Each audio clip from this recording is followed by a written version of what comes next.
Hello बच्चों, मैं Alok Kumar AL के आपका केमिस्ट्री टीचर। मुझे लगभग 20 साल से ज़्यादा हो गए हैं बच्चों को आईआईटी जेई के लिए केमिस्ट्री पढ़ाते हुए। मैं फिजिकल इनऑर्गेनिक केमिस्ट्री पढ़ाता हूं और बच्चों को समय समय पे गाइड भी करता रहता हूं।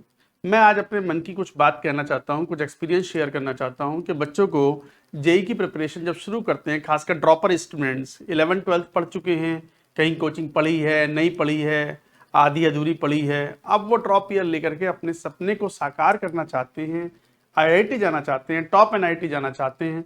तो आज उनके लिए मेरे मन में कुछ पॉइंट्स हैं that I want to tell you here. अब जैसे ड्रॉप ईयर में बच्चा जब तैयारी शुरू करता है, काफ़ी बच्चों ने शुरू कर भी दी है, कुछ बच्चे अब जैसे काउंसलिंग शुरू हुई है तो अभी डिसीजन ले रहे हैं बेस्ड ऑन उन्हें क्या मिला है क्या नहीं मिला है। तो कई चीज़ें इंपॉर्टेंट हैं जो उन्हें फॉलो करनी चाहिए। अब वो वाला समय तो रहा नहीं जैसे पहले हुआ करता था प्री कोविड एरा में कि वो अप्रैल फर्स्ट वीक में एग्जाम जेई का निपट जाएगा, जेई के उसके बाद में फिर बच्चे को 8-9 महीने सॉलिड मिलते थे।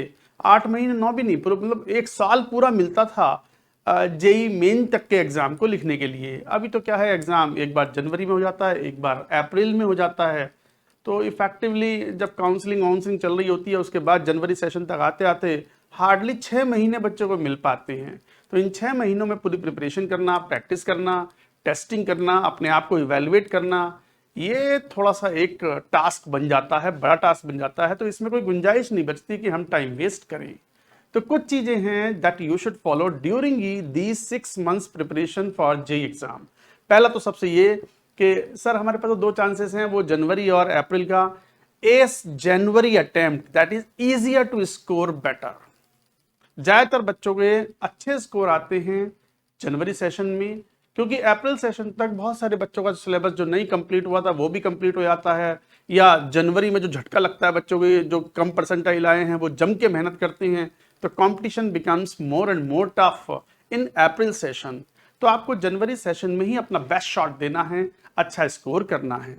उसके लिए the very first foremost requirement is you should be motivated, you should remain internally motivated. आप अगर वैसे वाले स्टूडेंट्स हैं कि रोज रोज मोटिवेशन की जरूरत पड़ती है, कभी टीचर से, कभी पापा से, कभी मम्मी से, कभी कोई फ्रेंड से, तो फिर थोड़ा दिक्कत होगी। आपको मन से पक्का तो बनना पड़ेगा। हल्के वालों का काम नहीं है जेई की तैयारी करना, आईआईटी पहुंचना। मेंटली थोड़ा सा आपको स्ट्रांग बने रहना होगा, और हल्के फुल्के हिकअप्स तो आएंगे, ऊंच नीच आएगी आपकी प्रिपरेशन के दौरान।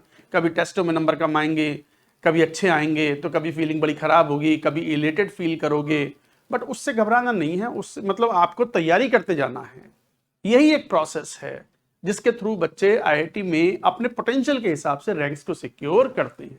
The very first requirement is stay motivated on your own. बाहर से मोटिवेशंस बहुत ज्यादा लंबे समय तक काम नहीं करते। दूसरा इंपॉर्टेंट पॉइंट है कि वो एक जो थंब रूल है ना, मैं हमेशा बोलता हूं कि वो 10 से 12 घंटे, 11-12 घंटे रोज पढ़ना है आपको। रोज का मतलब वो संडे भी उसमें इंक्लूडेड है। मतलब कहने का ये है कि आप जब पढ़ते हैं किसी ऑफलाइन कोचिंग, ऑनलाइन कोचिंग, तो 4-5 घंटे की रोज की क्लासेस होती ही होती हैं। उसके बाद 5-6 घंटे चाहिए होते हैं होमवर्क करने के लिए, टेस्ट की प्रिपरेशन करने के लिए, रिवीजन करने के लिए। उन सब चीज़ों के लिए भी आपको डेली बेसिस पे टाइम लेना होता है। तो आपको 11-12 घंटे रोज पढ़ना पड़ेगा। कोई बच्चा कहेगा कि सर मैं मैनेज कर लेता हूँ 5-6 घंटे में, तो या तो आप बहुत एक्स्ट्रा ऑर्डिनरी इंटेलिजेंट हो, या फिर आप बेवकूफ़ बना रहे हो। हमें तो क्या ही बनाओगे, अपने आप को ही बेवकूफ़ बना रहे हो। अल्टीमेटली एग्जाम आपको लिखना है, करियर आपका है।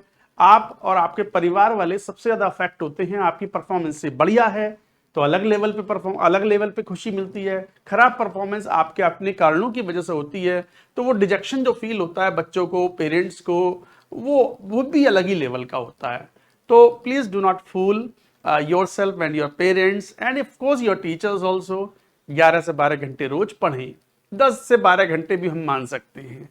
ऑफ कोर्स इसमें जो एक डिसिप्लिन स्टडी है उसमें सोने का टाइम, लंच का टाइम, डिनर का टाइम, मॉर्निंग में वेकअप होने का टाइम, ये सब फिक्स्ड होने चाहिए। अब चूंकि ड्रॉपर के लिए मैं स्ट्रेटजी बता रहा हूँ सारी की सारी, तो अब स्कूल जाना तो है नहीं और कोई आपका ऐसा एंगेजमेंट है नहीं।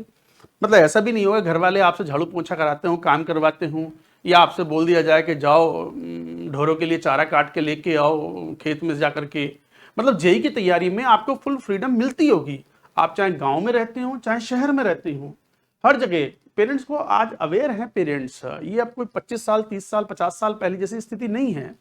अब तो पेरेंट्स को भी मालूम है कि आईआईटी जैसे एग्जाम के लिए कितनी ज़्यादा रिक्वायरमेंट्स हैं। तो वो नहीं कहेंगे आपसे कि जा तू अभी गेहूं की कटाई चल रही है जा काट करके आ, काम करके आ, नहीं कहेंगे। वो आपको पूरा का पूरा टाइम डेडिकेट करवाएंगे। और पेरेंट्स से भी मैं कहूँगा कि अगर मेरी बात अगर सुन रहा हूँ तो बच्चों को फुल फ्रीडम दें इस 1 साल के लिए, and they will do well. Really this exam is demanding, ये डिमांड करता है समय को, डेडिकेशन को, हार्डवर्क को, तो बच्चों को वो देना ही होगा। दूसरी इंपॉर्टेंट चीज जैसे मैंने यहाँ लिखी भी है, अच्छी हेल्थ मेंटेन करें। मतलब वो जो अच्छा शेड्यूल है वही अच्छी हेल्थ को मेंटेन कराता है। अच्छा खाएं, homemade food is the best food. आपके मम्मी या पापा जो भी कुक करते हैं मान लीजिए घर में, वही बेस्ट फूड है।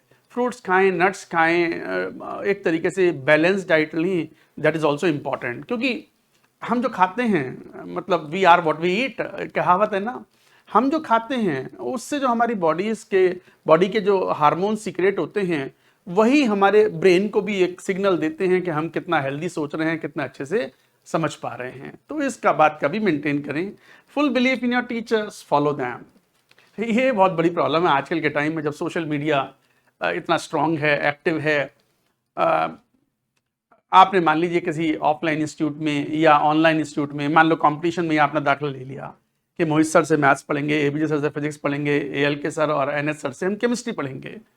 तो एक बार आपने डिसाइड किया है तो आप फिर अपने टीचर्स पे बिलीव करें। शुरुआत में टीचर्स को फाइंड आउट करने के लिए कि आपके कौन टीचर्स होंगे, आप टाइम लें, थोड़ा रिसर्च कर लें, पूछ लें। बट एक बार आपने अगर ले लिया है डिसीजन तो फिर स्विच ओवर ना मारें, मतलब अनलेस कि कोई बहुत स्ट्रांग रीजन आपके सामने ना हो। कुछ बच्चों में ये देखा गया है कि ऑनलाइन में खास करके वो मान लो कंपटीशन का कोर्स ले लिया या कोई और भी कोर्स ले लिया, फिर भी किसी दोस्त के कहने से, किसी रिलेटिव के कहने से वो यूट्यूब पे वो फलां टीचर हैं, वो मैथ्स के वो हैं, वो गोट हैं, गोट ग्रेटेस्ट ऑफ ऑल टाइम्स, मतलब इस तरह की बातों में वो अपना टाइम जाया करते हैं, वेस्ट करते हैं और घूमते रहते हैं। एक यूट्यूब चैनल से दूसरे यूट्यूब चैनल पे कोई चैप्टर वहाँ देख लिया, वहाँ समझ में आ गया, फिर दूसरा नहीं समझ में आया तो भाई क्यों? आपके पास टाइम लिमिटेड है भाई। and almost infinite content is available on YouTube or other resources, but आपका टाइम लिमिटेड है, आपके पास 6 ही महीने हैं। तो please believe, have full believe on your teachers and stick with them. This is very important. Be away from the distractions, this is another point. अब वो distraction में मतलब आजकल तो मतलब मैं खुद देखता हूँ, अपने रिलेटिव्स में देखता हूँ, जहाँ तहाँ देखता हूँ, बच्चा छोटा, वो 2 साल का, 1.5 साल का, 3 साल का रोता है तो अब मदर को भी काम होते हैं घर में, फादर को भी काम होते हैं, तो कई बार वो काम निपटाने के लिए मोबाइल पकड़ा देते हैं, ले देख, वो भी रील में यूं यूं करता रहता है उसे भी आदत पड़ जाती है। तो मतलब जब बच्चा वो बड़ा होगा तो सोच के देखो कि how mobile will play a role in one's life और हिज और हर लाइफ। मतलब वो इंटीग्रल पार्ट होगा एक तरीके से, एक हाथ में मोबाइल होना ही होना है। वही स्थिति आज काफ़ी बच्चों में जेई प्रिपरेशन के दौरान भी है। मतलब वो वीडियो गेम्स खेलते रहे होंगे 8वीं 9वीं 10वीं 11वीं 12वीं क्लास में, तो अब ड्रॉप ईयर में सर मोबाइल कैसे छोड़ूं, सर ऑनलाइन ही तो पढ़ना है मेरे को, तो लैपटॉप कैसे छोड़ूं? नहीं यार, मैंने कहा ना, थोड़ा मन से पक्का बनना पड़ेगा, डिटरमिन तो रहना पड़ेगा ना आपको। No video games, no chat दोस्तों के साथ में, नो और social media distractions if at all, वो सारे छोड़ने होंगे आपको। मतलब मैं ये भी तक देखता हूँ कि हम ऑफलाइन यहाँ जयपुर में चलाते हैं, तो हम जैसे बोलते हैं बच्चों कि भाई आप ये जो डिवाइस है, स्मार्ट डिवाइस, स्मार्टफोन, ये स्मार्ट हो रहा है, आप डम एंड डफर होते जा रहे हैं इसके चक्कर में, इसको छोड़ दो।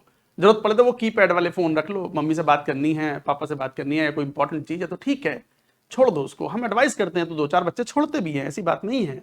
तो आपको भी ये डिसीजन लेना होगा कि नहीं, मेरे लिए अभी 6 महीने मेरा एक बहुत इंपॉर्टेंट डिसाइसिव ईयर है फॉर माई करियर, और पूरे अगले वो 30-40 साल का जो करियर है वो आपका इजी पॉइंट पर डिपेंड करेगा कि आप कैसा परफॉर्म करते हो इन जनवरी अटैम्प्ट और इन अप्रैल अटैम्प्ट। उसी के बेसिस पर फिर एडवांस भी लिखा जाएगा। तो एक तरीके से आप अपने करियर की पूरी स्क्रिप्ट अगले 1 साल में लिखने वाले हो, तो यार how can you afford to distract yourself in pleasurable things like ये वीडियो गेम्स और चैट और मूवीज और other things and also Netflix and all. नहीं, छोड़ना होगा कंप्लीटली। नेक्स्ट इंपॉर्टेंट इज, अब बात आती है कि पढ़ाई में सर वो केमिस्ट्री की तो बात आई ही नहीं, कुछ ये जनरल बातें बता दूं फिर मैं केमिस्ट्री की बता दूंगा। अब बात आती है कि तीनों ही सब्जेक्ट में ये पॉइंट एप्लीकेबल है कि बच्चे जब पढ़ते हैं ऑनलाइन या ऑफलाइन कहीं भी, तो थ्योरी को तो बड़े मजे से पढ़ते हैं, वो थ्योरी के नोट्स भी बढ़िया से बनाएंगे, अलग अलग कलर के पेन यूज करेंगे, बट जब प्रैक्टिस की बात आती है तो उनके एफर्ट्स काफी हल्के पड़ जाते हैं। प्रैक्टिस में जोर आता है। प्रैक्टिस का मतलब वो जो डीपीपी और मॉड्यूल्स आपको मिलते हैं उनके क्वेश्चन सॉल्व करना, पीवाईक्यू सॉल्व करना, उसमें जोर आता है, तो बच्चे उसको टालते हैं। थ्योरी पढ़ते रहेंगे, थ्योरी में कोई बैकलॉग नहीं होता है। आज के लिए बैकलॉग शब्द भी बड़ा प्रिविलेंट हो गया है बच्चों में, बच्चों की डिक्शनरी में।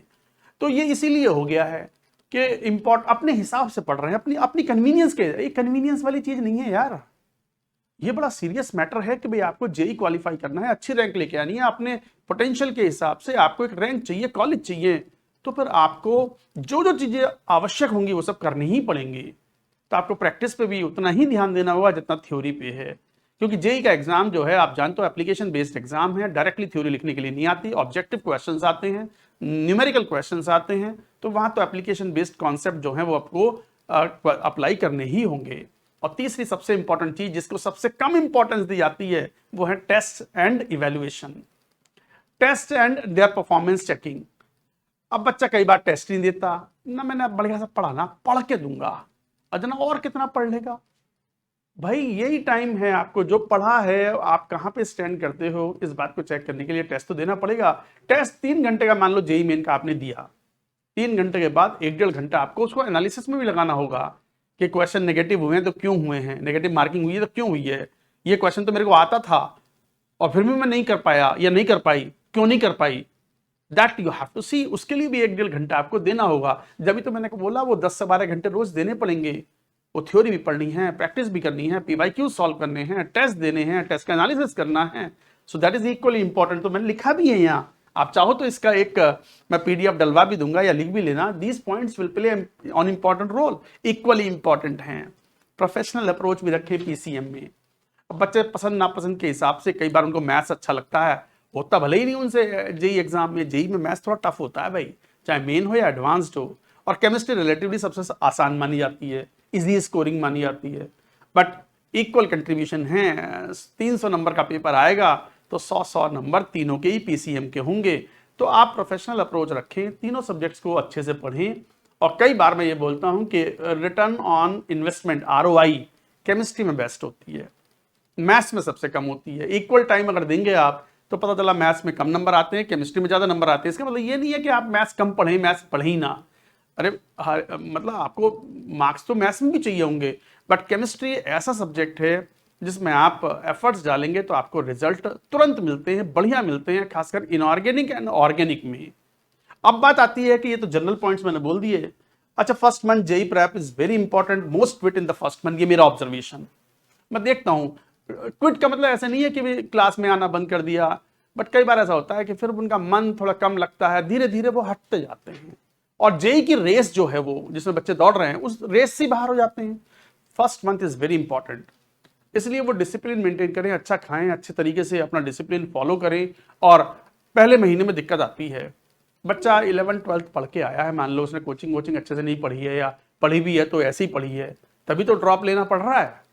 तो अगर मान लो पहले मंथ में उसको मोल कॉन्सेप्ट पढ़ना पड़ा है, मेरे सब्जेक्ट की बात करूंगा, या उसको पीरियोडिक टेबल पढ़नी पड़ रही है, तो उसको काफी मतलब शुरू में ऐसा लगता है कि यार बहुत ज्यादा चीजें हैं, ये भी पढ़ना है, याद भी करना है, लॉजिकल क्वेश्चंस भी हैं, डायरेक्ट फॉर्मूले बेस्ड तो सवाल है ही नहीं। तो ऐसे में उसको शुरू के 1 महीने में थोड़ा सा तकलीफ होती है, उसको जोर ज्यादा लगाना पड़ता है। ऐसे में जो थोड़ा सा स्ट्रांग बना रहेगा, मेंटली स्ट्रांग बना रहेगा, वो 1 महीने के बाद में उसकी आदतों में शामिल हो जाएगा, उसको लॉजिकली सोचना आ जाएगा और वो 1 महीने के बाद फिर चीजों को पकड़ जाएगा, उसकी प्रिपरेशन स्मूथ हो जाती है और वो अच्छी रैंक भी हासिल करता है अपने जेई एग्जाम में। तो इसलिए पहला 1 मंथ इज वेरी इंपॉर्टेंट। इसलिए डाउट आएंगे भी तो आए, परफेक्शन का ऐसा कोई स्कोप नहीं है यहाँ पर। कोई चीज़ अगर बहुत परफेक्टली समझ में नहीं भी आ रही है तो भी आप फॉर्मूला लगा के क्वेश्चन तो सॉल्व करें, फाइट मारते रहें, आगे बढ़ें। धीरे धीरे आप देखोगे कि वो चैप्टर भी आपका ठीक ठाक परफेक्शन के आसपास आ जाता है। Complete perfection is never possible, nobody is perfect, no gas is ideal और perfect, no liquid is ideal और परफेक्ट।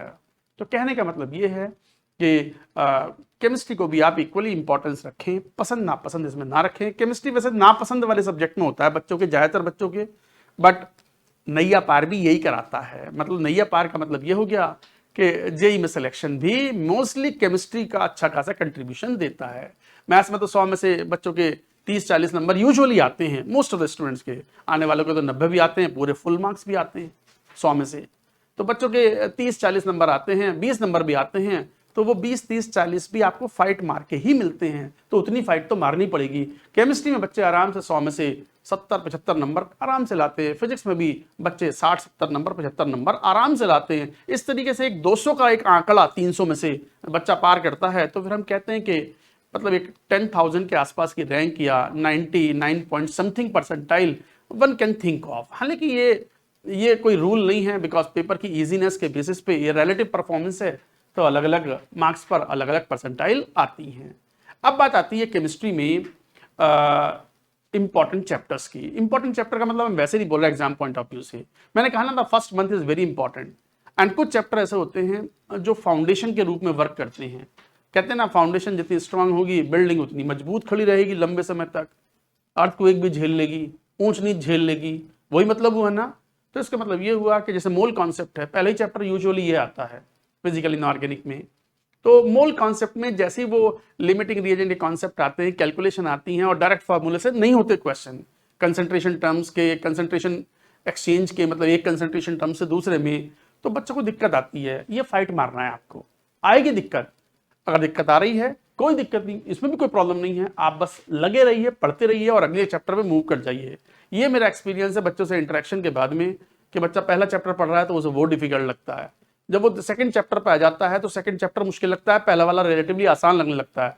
तीसरा चैप्टर जब पढ़ने लगता है वो, तो पहले 2 चैप्टर उसको रिलेटिवली आसान लगते हैं, और तीसरा चैप्टर जो करंट चैप्टर होता है वो हमेशा बच्चों को थोड़ा मुश्किल लगता ही है।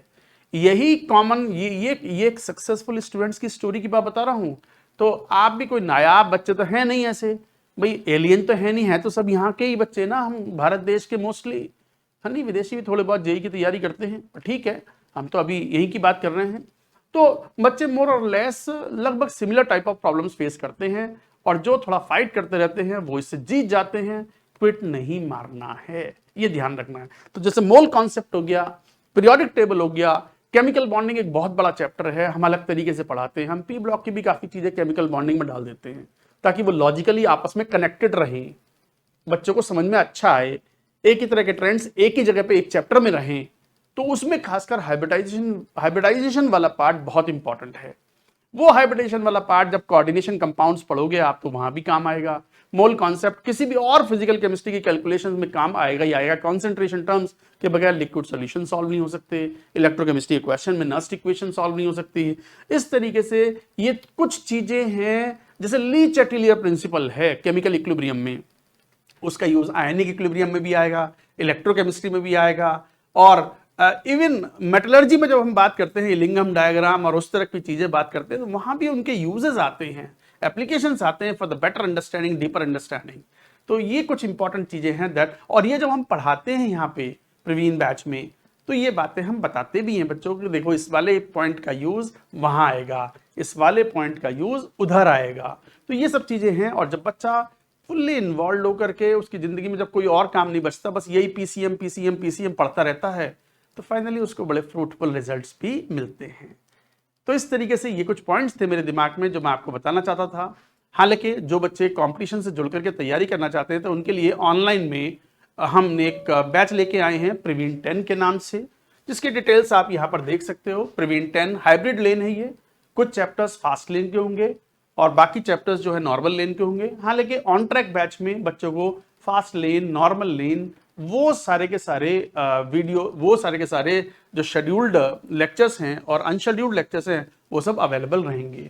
ये कोर्स एक शेड्यूल्ड रिकॉर्डेड लेक्चर्स हैं, ये लाइव लेक्चर्स नहीं है, रिकॉर्डेड लेक्चर्स हैं, बट शेड्यूल्ड हैं ये बच्चों के लिए। एक पर्टिकुलर टाइम पे ही ये लेक्चर ओपन अप होगा और एक बच्चों को डिसिप्लिन मेंटेन करने के लिए ये एक बहुत बढ़िया तरीका है। लेक्चर्स में maths MT sir, ABJ sir physics पढ़ाएंगे, मैं और एनएस सर जो हैं वो आपको केमिस्ट्री पढ़ाएंगे। इनमें batch is starting on 19th of June। Target 2026 के लिए है मेन प्लस एडवांस।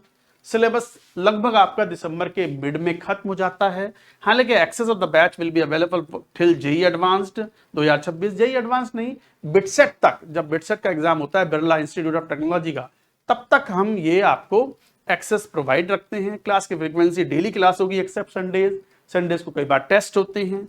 कोर्स की फी जो है वो 29,900 रुपीज़ है। क्वेरीज के लिए you can connect the phone number 8888000021 or these numbers also you can call and you can register i.competition.com। Main purpose है, आपने डिसीजन लिया है ड्रॉप ईयर का, तो इसके लिए तैयार रहिए। बहुत कोई एक्स्ट्रा ऑर्डिनरी चीज़ें नहीं करनी है आपको, टीचर को फॉलो करना है, डिसिप्लिन मेंटेन रहना है, हेल्दी स्टे करना है, and that's it, your JEE will become cleared. All the best.